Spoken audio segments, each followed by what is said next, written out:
Hello friends, welcome back to our YouTube channel Learning Orbit. Hey, I'm your friend Ikra Dubey. So friends, हम अपना paper number 11 inclusive education for children with disability का आज unit 1.2 that is benefits of inclusion या फिर inclusive education के क्या benefits है इसको जानेंगे। ठीक है, सो बेनिफिट्स क्या क्या हैं उसको जानेंगे। उससे पहले हमने जाना कि इंक्लूजन क्या होता है, इंक्लूसिव एजुकेशन क्या होता है, उसके मीनिंग, उसके प्रिंसिपल और थोड़ा बहुत प्रोसेस के बारे में। अगर आपने वो वीडियो नहीं देखी है तो do check that video. Start करते हैं आज की video that is benefits of inclusion. Inclusion के फ़ायदे क्या क्या है, तो उससे पहले स्टेक होल्डर कौन कौन के हैं इंक्लूजन के, हम वो जान लेते हैं कि इंक्लूसिव एजुकेशन के जो स्टेक होल्डर होते हैं, इंक्लूजन को सेटअप करने में जो स्टेक होल्डर्स होते हैं, जो कहीं ना कहीं एक तरह से हम कह सकते हैं पिलर्स हैं इंक्लूजन को सेटअप करने के, कौन कौन है। So number 1 is teacher. हमारा जो टीचर है, यहाँ जब मैं टीचर बोल रही हूँ तो मैंने आपको प्रीवियस क्लास में बताया था कि जब भी एक इंक्लूजन सेटअप होता है तो वहाँ पे 2 टीचर होते हैं, एक general teacher as well as एक स्पेशल एजुकेटर। तो जब मैं टीचर बोल रही हूँ इट मीन्स यहाँ पे जनरल टीचर की बात हो रही है। जब मैं रिसोर्स टीचर या स्पेशल एजुकेटर मेंशन करती हूँ इट मीन्स स्पेशल एजुकेटर की भी बात हो रही है। ठीक है, तो टीचर बोला गया है इट मीन्स टीचर, एक जनरल टीचर की बात हो रही है। तो जनरल टीचर बहुत इंपॉर्टेंट रोल प्ले करती है। क्यों? क्योंकि ओवरऑल वो सारे बच्चों के अंदर बच्चों के ज़्यादा टाइम स्पेंड कर रही है। स्पेशल एजुकेटर हर बच्चे से इंटरेक्ट नहीं करता और मैं भी करता भी है। ठीक है, वो डिपेंड करता है कि क्या सेटअप है, कैसे सेटअप किया गया है। हर जगह पे इंक्लूजन अलग अलग लेवल पे, हर एक स्कूल, हर एक ऑर्गेनाइजेशन अपने लेवल पे करती है। लेकिन टीचर एक इंपॉर्टेंट रोल प्ले करती है। क्यों? क्योंकि टीचर सिर्फ बच्चे के साथ स्पेशली वर्क नहीं कर रही, वो बच्चे के साथ ओवरऑल वर्क कर रही है, हर एक चीज़ पे, हर एक डेवलपमेंट पे वर्क कर रही है। तो टीचर बहुत एक इम्पॉर्टेंट रोल प्ले करती है। अगर टीचर बच्चे के साथ एक पॉजिटिवली वर्क करे तो सारे बच्चे एक्सेप्ट करते हैं इंक्लूजन को, एक दूसरे को। ठीक है, नेक्स्ट इज पेरेंट्स। पेरेंट्स का इंक्लूजन के स्टेक होल्डर का होने का रीज़न क्या है? क्यों? क्योंकि डेवलपमेंट के अंदर parent as well as teacher दोनों इंपॉर्टेंट रोल प्ले करते हैं। हम आगे यूनिट्स में पढ़ ही रहे हैं, या फिर आपने अगर प्रीवियस वीडियो देखी है उसमें हमने पढ़ा है कि दोनों के दोनों कितने इंपॉर्टेंट रोल प्ले करते हैं। ठीक है, तो पेरेंट्स बहुत इंपॉर्टेंट रोल प्ले करते हैं। क्यों? क्योंकि बच्चे को सबसे ज़्यादा बेटर जानता कौन है? उनके पेरेंट्स जानते हैं। अगर आप बात करते हैं एक स्पेशल नीड के बच्चे की, वो जब फर्स्ट टाइम स्कूल में जाता है या किसी थेरेपी सेशन में जाता है तो वो अपनी प्रॉब्लम खुद नहीं बताता, उसके पेरेंट्स बताते हैं। सो पेरेंट्स बहुत ज़्यादा इंपॉर्टेंट रोल प्ले करते हैं। ठीक है, नेक्स्ट है पीयर्स। जो क्लासरूम में और सारे बच्चे हैं, उनके क्लासमेट्स हैं, उनके पीयर्स हैं, वो बहुत इंपॉर्टेंट रोल प्ले करते हैं। अगर वो लोग एक दूसरे को एक्सेप्ट ही नहीं करेंगे, बच्चे एक दूसरे को एक्सेप्ट नहीं करेंगे, तो क्या इंक्लूजन सेटअप हो पाएगा? इंक्लूजन चल पाएगा?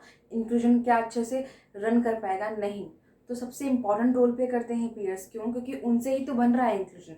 मतलब जिनके लिए और जिनसे बन रहा है इंक्लूजन, अगर वही लोग, वही स्टूडेंट्स एक दूसरे को एक्सेप्ट ना करें, वो लोग बात ना करें, इंटरेक्ट ना करें, तो वो इंक्लूजन सेटअप नहीं कहलाएगा।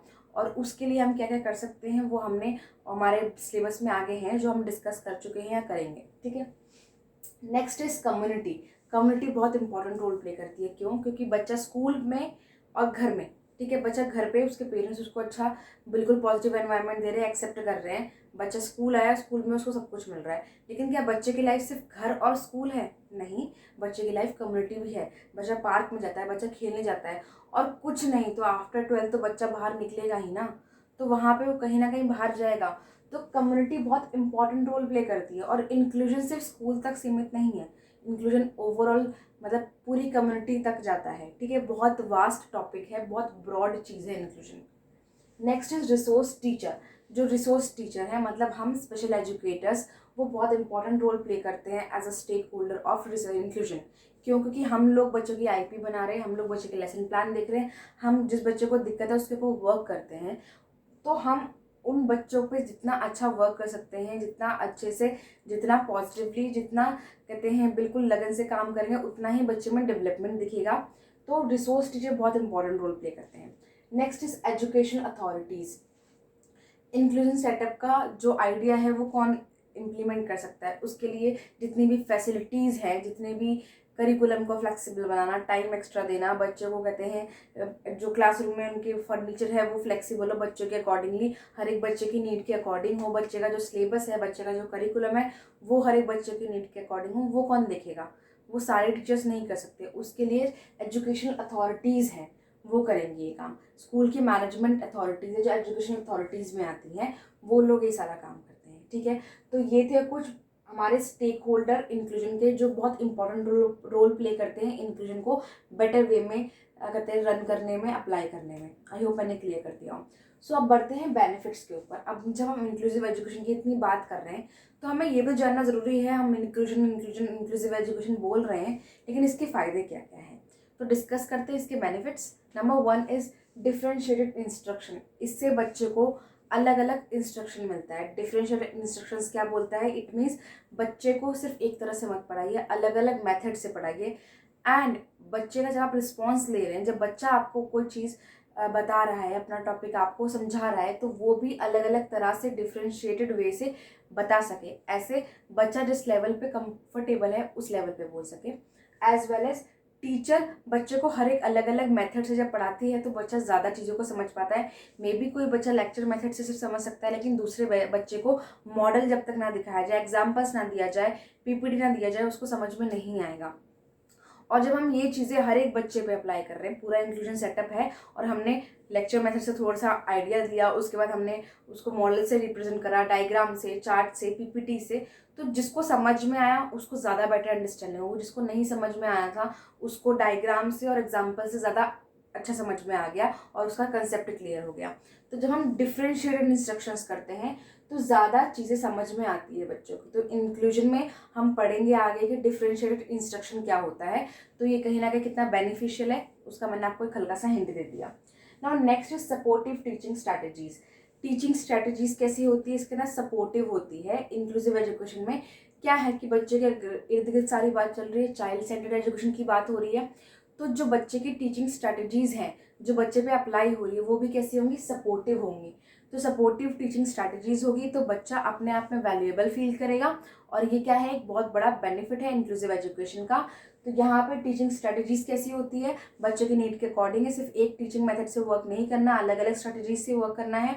और जब बच्चे को अलग अलग स्ट्रैटेजीज से अलग अलग चीज़ें पढ़ाई जाएगी तो बच्चा ज़्यादा अच्छे से समझेगा और यही सबसे बड़ा बेनिफिट है इंक्लूजन का। ठीक है। Next is reduced stigma. Benefit सबसे बड़ा इंक्लूजन का एक और है कि क्या? स्टिग्मा रिड्यूस होता है। मतलब कि वो जो बच्चे एक दूसरे को एक्सेप्ट नहीं कर पाते थे, वो एक दूसरे को देख के कि नहीं ये अलग है, ये डिफरेंट है, अब एक दूसरे को एक्सेप्ट कर रहे हैं क्योंकि साथ में रह रहे हैं। वो भी एक क्लास में है, दूसरा बच्चा भी दूसरी साथ में ही है, देख रहे हैं कि वो भी टीचर से इंटरेक्ट कर रहे हैं, टीचर उनको भी इक्वली ट्रीट कर रही है, तो वो भी सोचेंगे ना जब टीचर उनसे बात कर सकते तो मैं क्यों नहीं। तो वहाँ पे स्टिग्मा कम होता है। अब ये बच्चों के अंदर स्टिग्मा कम हुआ, बच्चों ने घर पे जाकर अपने पेरेंट्स को बताया कि हमारे क्लास में ऐसे बच्चे भी हैं और वो भी पता है ये कर सकते हैं। तो पेरेंट्स को मालूम पड़ा कि अच्छा इन बच्चों के साथ भी वर्क हो सकता है, ये बच्चे भी कुछ कर सकते हैं। पेरेंट्स के अंदर का स्टिग्मा खत्म हुआ, पेरेंट्स ने किसी और से इंटरेक्ट किया, उनको बताया कि उनके बच्चे के स्कूल में ये सब चीज़ें होती हैं। तो क्या हुआ? ऐसे कम्युनिटी में स्प्रेड होगा, स्टिग्मा कम होता है। तो यहाँ पे रिड्यूस होगा स्टिग्मा। ठीक है। Now next point, effective use of resources. Resources का इफेक्टिव यूज होता है। क्यों? अभी तक हमने क्या नॉर्मली देखते थे, या तो नॉर्मल स्कूल है वहाँ पे सारे नॉर्मल बच्चे हैं, स्पेशल स्कूल है वहाँ पे सारे स्पेशल बच्चे हैं। लेकिन यहाँ पे क्या है? नॉर्मल और स्पेशल बच्चे दोनों के दोनों एक ही स्कूल में हैं। ठीक है, दोनों बच्चे एक ही स्कूल में हैं। मैं यहाँ पे अभी सिर्फ स्पेशल नीड के बच्चों को कहते हैं फोकस में लेके चल रही हूँ, but inclusion education for all है। मतलब किसी भी कास्ट, किसी भी रिलीजन, किसी भी बच्चा कैसा भी हो, सबको पढ़ने का हक इक्वल है। इंक्लूजन इस पे बात करता है। लेकिन यहाँ हम स्पेशल डीएड की बात कर रहे हैं तो कहीं ना कहीं ये पॉइंट इम्पॉर्टेंटली मेजरली देखा जाता है। तो मैं वो बता रही हूँ कि अब स्कूल में नॉर्मल बच्चा भी है और स्पेशल बच्चा भी है। हमें मालूम है स्पेशल नीड के बच्चों के लिए हम ओटी होती है, फिजियोथेरेपी होती है, ऑक्यूपेशन थेरेपी होती है, स्पीच थेरेपी होती है, स्पेशल एजुकेशन होती है और बहुत सारी चीज़ें होती हैं। और नॉर्मल बच्चों के लिए अलग गेम्स होते हैं, अलग अलग स्पोर्ट्स होते हैं, अलग अलग एक्टिविटीज़ होती है, कॉम्पिटिशन्स होते हैं। अब ये सारी चीज़ें एक ही जगह पे हो रही हैं। एक्टिविटीज़, कॉम्पिटिशन्स, फंक्शंस, अलग अलग कहते हैं वेबिनार जो भी हैं वो सारी एक्टिविटीज़ हो रही है। As well as speech therapy, OT, वो कहते हैं पीटी हो रही है, ओटी हो रही है, स्पेशल एजुकेशन हो रही है, वो सब कुछ यहीं पर हो रही है। अब ऑब्वियसली क्लासरूम के अंदर जब क्या पता है एक नॉर्मल स्टूडेंट को भी कहीं पे स्पीच थेरेपी की ज़रूरत पड़े तो वहाँ पे उसको वो हेल्प मिल सकती है, वहाँ पे उसकी टीचर उसको हेल्प कर सकती है। यहाँ पे कोई बच्चा क्या पता, कोई आज हम जानते हैं बहुत सारे स्पेशल नीड के बच्चे बहुत अलग अलग फील्ड में बहुत अच्छा वर्क कर सकते हैं। जैसे हमने देखा है कि ऑटिस्टिक बच्चे मॉडल होते हैं, डाउन सिंड्रोम बच्चे बहुत अच्छा गाना गाते हैं या डांस करते हैं। तो अब उनको मौका मिला है, उनको ज़्यादा से ज़्यादा ऑप्शंस मिले हैं उन चीज़ों को करने के। ठीक है, एज वेल एज बच्चे जान पाते हैं कि ये सारी चीज़ें भी होती हैं जिनसे वर्क हो सकता है। मे बी एक नॉर्मल बच्चे को भी स्टटरिंग की दिक्कत हो, लेकिन कभी पेरेंट्स ने ध्यान नहीं दिया कि नहीं एज के साथ सही हो जाएगा। लेकिन जब इंक्लूसिव स्कूल में वहाँ पे स्पीच थेरेपी होती है और बच्चे को स्पीच थेरेपी मिलेगी तो कहीं ना कहीं बेनिफिट होगा। तो यहाँ पे क्या हुआ, अब इफेक्टिव यूज़ हो रहा है रिसोर्सेज का। जहाँ सिर्फ रिसोर्स सिर्फ नॉर्मल बच्चे यूज़ कर रहे थे या सिर्फ स्पेशल बच्चे यूज़ कर रहे थे, अब वो रिसोर्सेज सब यूज़ कर रहे हैं, नॉर्मल भी स्पेशल भी, जिसको जहाँ ज़रूरत हो रही है सबको मिल रहा है। ठीक है, ये हो गया हमारा effective use of resources. Now next is social advantages. बच्चे को सोशल एडवांटेजेस होते हैं कैसे? अभी तक एक स्पेशल स्कूल की बात करें तो स्पेशल स्कूल में एक स्पेशल नीड का बच्चा है, उसके सामने दूसरा स्पेशल नीड का बच्चा है, वही एक दूसरे के लिए रोल मॉडल है कि कैसे एक दूसरे के साथ कैसे बिहेव करना है सोसाइटी में। ऑब्वियसली हम जानते हैं स्पेशल बच्चा इतना एनवायरनमेंट से डील भी नहीं करता, तो उनके पास कोई खास रोल मॉडल्स नहीं है। वो अपने टीचर्स को या तो देख सकते हैं या तो अपने पेरेंट्स को, उसके बाद उनके पास रह जाते हैं उनके पीयर्स। और टीचर्स और पेरेंट्स में और बच्चों में बहुत बड़ा एज डिफरेंस होता है, तो उनको रोल मॉडल बनाना थोड़ा डिफिकल्ट होता है। लेकिन मोस्टली बच्चे क्या देखते हैं, आप लोग भी अगर देखते होंगे किसी के स्टाइल को कॉपी करते होंगे तो किसके स्टाइल को करते होंगे? जो आपकी एज का होगा। आप अगर किसी कहते हैं फैशन ब्लॉगर को कॉपी करते हो या फिर फॉलो करते हो, आप किसी कहते हैं एक्टर या एक्ट्रेस को फॉलो करते हो, वो आपके एज ग्रुप के होंगे या फिर आपकी जनरेशन के होंगे ऑब्वियसली। तो बच्चे भी वही करेंगे ना। तो वहाँ जब हमने एक स्पेशल स्कूल की बात करी तो उनके पास रोल मॉडल कौन थे? खुद के जैसे बच्चे थे जो ज़्यादा उतने सोशली डेवलप नहीं थे। लेकिन जब हम इंक्लूजन की बात करते हैं, अब स्पेशल नीड के बच्चे के पास नॉर्मल बच्चा एज अ रोल मॉडल है कि वो कैसे बिहेव करता है, जब टीचर क्लास में आती है वो कैसे ग्रीट करता है, वो कैसे बिहेव करता है। वो भी कोशिश करेगा कि मैं भी ऐसे बिहेव करूं ताकि टीचर मेरी तारीफ करे, ताकि मुझे भी एक्सेप्टेंस मिले। एज वेल एज ये नॉर्मल बच्चा कहीं ना कहीं एक्सेप्ट करना सीखता है स्पेशल बच्चे को, तो इसका भी सोशल डेवलपमेंट हो रहा है। ऑब्वियसली ये एक अच्छी मोरल वैल्यू है, एक एथिकल वैल्यू है कि आपको सबको इक्वल कहते हैं इक्वल फील करवाना है। लेकिन अभी तक बच्चा स्पेशल बच्चे से मिला नहीं था, उसको नहीं पता कि कैसे वर्क करते हैं। फर्स्ट टाइम सबके लिए नया होता है, तो स्पेशल नॉर्मल बच्चे के लिए भी नया है। यहाँ हम जब हमने फर्स्ट टाइम कोर्स स्टार्ट किया था हमारे लिए भी बहुत नया था स्पेशल बच्चों का डील करना, लेकिन धीरे धीरे अब हमारे लिए वो हम इंजॉय करते हैं उन चीज़ों को। तो बच्चों को जब हम इंक्लूजन में रखते हैं तो नॉर्मल बच्चे भी स्पेशल बच्चों के साथ रहना सीखते हैं, उनके साथ डील करना सीखते हैं, उनसे साथ कैसे सोशली बिहेव करना है वो सीखते हैं। तो सोशल एडवांटेज होता है किसको? नॉर्मल स्टूडेंट को भी as well as special childrens को भी। Next is benefit for students without disability. Without disability वाले स्टूडेंट्स को क्या क्या बेनिफिट्स होते हैं? अभी तक बच्चों ने, जैसे कि हम लोग नॉर्मल स्कूल में पढ़ के आए, हमने 12th जब करी तो वहाँ पे इंक्लूजन सेटअप नहीं था, वहाँ पे इतना था भी तो मतलब इम्प्लीमेंट नहीं था, मुझे नहीं लगता था इम्प्लीमेंट कहीं पे, मैंने अपने क्लासरूम में कोई नहीं देखा। और हाँ, कुछ बैक बेंचर्स थे जो बहुत कम पढ़ते थे, या फिर बैक बेंचर्स, मैं किसी को बेकार नहीं कह रही हूँ, इट मीन्स मतलब जो बहुत ज़्यादा वीक थे स्टडी में, तो उनके ऊपर किसी ने फोकस नहीं करा कि उनको स्पेशल अटेंशन चाहिए या फिर उनको अलग नीड है उनकी पढ़ने की, किसी ने अटेंशन नहीं दिया। लेकिन अब यहाँ पर जब इंक्लूजन की बात कर रहे हैं, नॉर्मल बच्चा और स्पेशल बच्चा दोनों साथ में पढ़ रहे हैं, तो अब जो विदाउट डिसेबिलिटी वाले बच्चे हैं, मतलब जो बिना नीड स्पेशल नीड के बच्चे हैं, नॉर्मल बच्चे हैं, उनको क्या क्या सीखने को मिलता है? उनको सीखने को मिलता है कैसे कहते हैं स्पेशल नीड वाले बच्चों के साथ वर्क करना है, कैसे उनको एक्सेप्ट करना है, उनके अंदर एक्सेप्टेंस आती है, एक अच्छे ह्यूमन बीइंग बनते हैं, सबसे बड़ी बात। ठीक है, उसके बाद उनको नए नए फील्ड्स के बारे में मालूम पड़ता है। क्या आपको नॉर्मल स्कूल में मालूम था कि स्पीच थेरेपी कुछ होती है, ऑक्यूपेशन थेरेपी कुछ होती है, ये सारी चीज़ें होती है? नहीं। लेकिन अब बच्चा स्कूल लेवल पे ही देख रहा है स्पेशल एजुकेशन कुछ होता है, स्पेशल एजुकेटर टीचर आता है हमारे क्लासरूम में या फिर रिसोर्स टीचर आता है, स्पीच थेरेपी होती है, साइकोलॉजिस्ट होता है, साइकेट्रिस्ट होता है, ऑक्यूपेशन थेरेपी होती है, फिजियोथेरेपी होती है। बच्चा इन सब चीज़ों को देख पा रहा है कि ये भी एक अलग अलग प्रोफेशन है, इनको वो एज अ फ्यूचर अपने गोल की तरह रख सकता है, इनके बारे में जान सकता है, बच्चे को नई नई चीज़ें लर्न करने को मिल सकती है। एज वेल एज बच्चे ने देखा कि एक रिसोर्स रूम टीचर ने उसके क्लासमेट को कोई चीज़ सिखाने के लिए एक डिफरेंट तरीका यूज़ करा। मे बी उसने देखा कि उसके क्लासरूम में जो रिसोर्स टीचर था, उन्होंने बच्चे को नंबर सिखाने के लिए फ्लैश कार्ड का यूज़ करा या फिर मॉडल्स का यूज़ करा, तो वो अपने छोटे भाई बहनों पे भी वो चीज़ यूज़ कर सकता है। वो उन चीज़ों को लर्न कर रहा है कि अच्छा हाँ, इस तरह से भी हम यूज़ कर सकते हैं चीज़ों को और लर्न कर सकते हैं, सिखा सकते हैं।